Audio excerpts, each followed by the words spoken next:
PV chit funds பாட்டி ஆரம்பிச்சது தான். அவங்க ஆரம்பிச்சது தான் இது ஆரிஜின். ஸோ பாட்டிக்கு அப்புறம் வந்து பார்த்தீங்கன்னா அப்பாவுக்கு அப்புறம் நான், அப்படிதான் இது வந்துச்சு. இது வந்து ஒரு 55 இயர்ஸா நடந்துட்டு இருக்கக்கூடிய ஒரு கன்சர்ன் தான். அவங்க ஸ்டார்ட் பண்ண போது அவங்க கிட்ட வந்து எதுவுமே இல்லை. 1970s வந்து ஒரு ரூபா, ஒரு நாளைக்கு ₹1 பெரிய விஷயம். அப்படி ஸ்டார்ட் பண்ணதான் இது. ₹100 ஒருத்தனால ஒரு நாளைக்கு எடுத்து வைக்க முடியும் அப்படின்னா அவங்க எங்க கஸ்டமரா இருக்க முடியும். ஒரு பர்டிகுலர் டைம்ல எனக்கு வந்து ஷிஃப்ட் போடவே வேண்டாம் அப்படிங்கிற ஒரு சுச்சுவேஷன்ல இருந்தேன். ஏன்னா நிறைய ஸ்ட்ரகிள்ஸ் இருந்துச்சு மற்ற அதர் கம்பெனிஸ்ல. பட் ஆனால் எம்பிவியில் வந்து அந்த பிரச்சனை இல்லை. ஏன்னா அவங்க எனக்கு கொடுக்குற அப்ரோச்லேயே அது ரொம்ப தெளிவாக தெரிஞ்சு ட்ரஸ்டபுளாக இருக்கும். ஏன்னா அவங்க வச்சிருக்க ஸ்ட்ரக்சர் வந்து அவ்வளோ நீட்டாக இருந்துச்சு. இந்த வாழையடி வாழைன்னு சொல்லுவாங்க இல்லையா, ஒரு வாழை வச்சா பக்கத்தில் ஒரு கண்ணு வருது, அதை வெட்டினா அதுக்கு பக்கத்தில் ஒரு கண்ணு வருது. அந்த மாதிரி வந்தது இந்த தொழில். ஒரு சின்ன தம்பி நடராஜன் சொல்லி ஏன் கசியால் சீட்டு எடுக்கலாம், நீங்கள் பொடிங்க நாங்கள்லாம் போடுறோம். கல்யாணம்னா வருவாங்க, காது குத்துனா வருவாங்க, சீருன்னா வருவாங்க, எல்லாத்துக்கும் வருவாங்க. நான் வந்து கொஞ்சம் நாளைக்கு முன்னாடியே கொடுத்துறேன், சீட் எடுத்து கொடுத்துட்டு போயிடுவோம். இந்த எம்பிவி சிட் ஃபண்ட்ஸ் வந்து நாங்கள் அந்த அப்பா பிஸ்னஸ் பண்ணிகிட்டு இருந்த காலத்துலேருந்து அப்போ வந்து சிட்டில் இன்வெஸ்ட் பண்ணுவாங்க. அப்புறம் அதுக்கப்புறம் அப்பா ஜென்ரேஷனுக்கு அப்புறம் இப்போ நான் வந்து சிட்டில் நான் இன்வெஸ்ட் பண்ணிகிட்ருக்கிறேன். எனக்கு எப்படின்னா மற்ற சிட்ஸை கம்பேர் பண்ணும்போது இவங்களதில் வந்து உங்களுக்கு எல்லாமே டிஜிட்டலைஸ் பண்ணிட்டாங்க.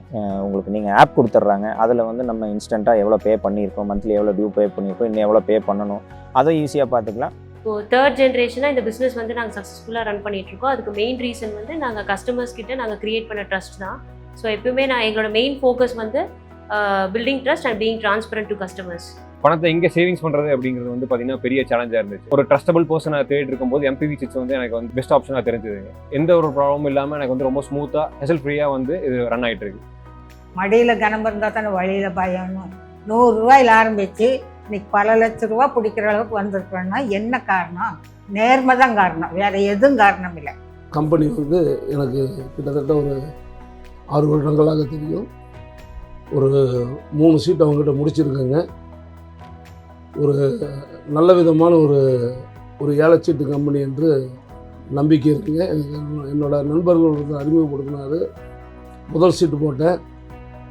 நான் எப்போவுமே சீட்டு போட்டால் கடைசியாக எடுப்பேன். அதே மாதிரி முதல் சீட் போட்டேங்க, கடைசியாக கொண்டு வந்து கரெக்டாக அந்த டேட் முடியும் போது ப்ராமிட்டாக பணம் கொடுத்துட்டாங்க.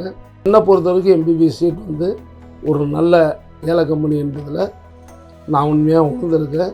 நன்றி, வணக்கம். ₹1 to 1 crore தான் எங்களோட ஜோன். சிம்பிளாக ஒன் வேர்டில் சொல்லணும்னா மேட்டுப்பாளையம் ஃபுல்லாமே நாங்கள் எல்லாமே நம்பிக்கை நாளில் போட்டுருக்கோம். வியாபாரி பூராமே சீட்டு போட்டுருக்கோம். வாழ்வாதாரமே சீட்டு தாங்க. நடுத்தர மக்கள் வந்து ஒரு சீட்டு இல்லாமல் வந்து வாழ்வது கொஞ்சம் சிரமம் தான். நாங்கள் என்ன முடிஞ்சது கொஞ்சம் கொஞ்சமாக சேர்த்து வச்சா தான் ஒரு பெரிய அமௌண்ட்டாக எங்களுக்கு தேவைப்படுது. எப்பவுமே நாங்கள் வின் வின் வின் அப்படிங்கிற ஃபிலாசபியில் தான் இருக்கும். ஃபர்ஸ்ட் வின் எப்பவுமே கஸ்டமர்ஸ் கொடுக்கணும்.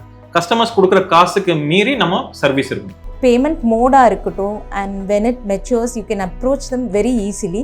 They have all sorts of payments, so it is user friendly also. So I would recommend all of you to bank with them. Second, employee. நம்மளை நம்பி employees வந்திருக்காங்க அப்படிங்கும் போது அவங்களோட கரியரில் க்ரோத் கொடுக்கணும், அவங்களுக்கு ஒரு நல்ல லைஃப் ஸ்டைல் கொடுக்கணும். தேர்ட் வின் யாருன்னா நம்ம தான். ஸோ நம்ம ஒரு பிஸ்னஸ் பண்ணுறோம் அப்படிங்கிற பட்சத்தில் நம்மளுக்கும் பர்சனல் க்ரோத் வேணும், பிராண்ட் க்ரோத் வேணும், ஃபினான்ஷியல் ஃப்ரீடம் வேணும்.